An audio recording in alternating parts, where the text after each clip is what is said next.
छठी मैया दिया ललनमा हो रामा चैत महीनमा। छठी मैया दिया ललनमा हो रामा चैत महीनमा। चैत महीनमा हो चैत महीनमा। चैत महीनमा हो चैत महीनमा। चैत महीनमा।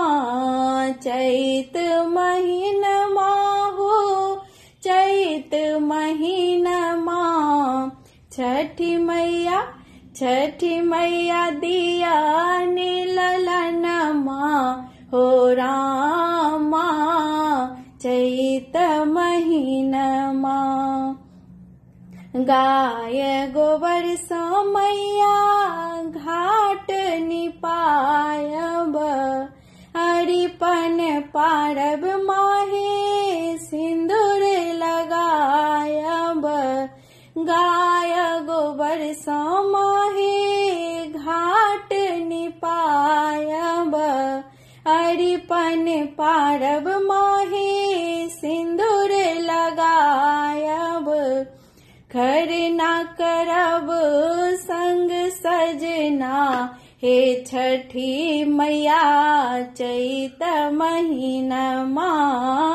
खरना करब संग सजना हे छठी मैया चैत महीनमा। अपन ही हाथी मैया ठकुआ पकायब।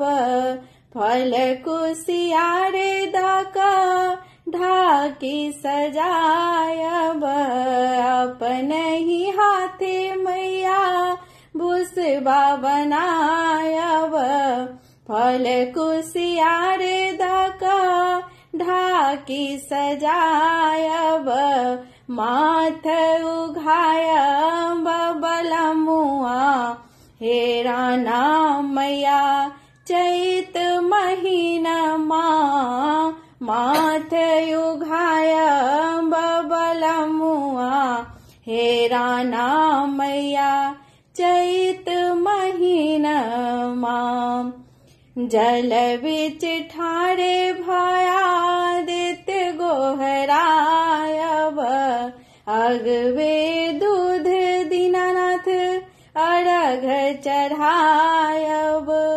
जल बिच ठारे भये आदित्य गोहरायब। अगवे दूध दीनानाथ अर्घ चढ़ायब। पुराय दिया मोर मनोकामना हो छठी मैया चैत महीनमा। पुराय दिया मोर मनोकामना हे छठी मैया चैत महीनमा।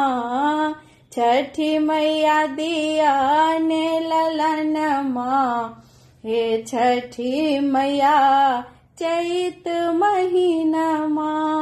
चैत महीनमा हे चैत महीनमा।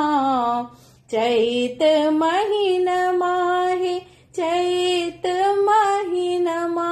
हे चैत महीनमा।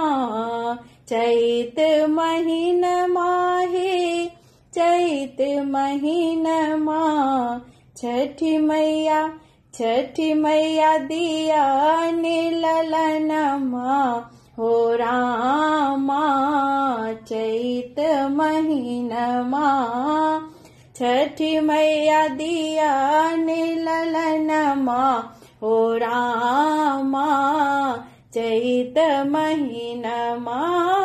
छठी मैया दिया ललनमा हो रामा चैत महीना।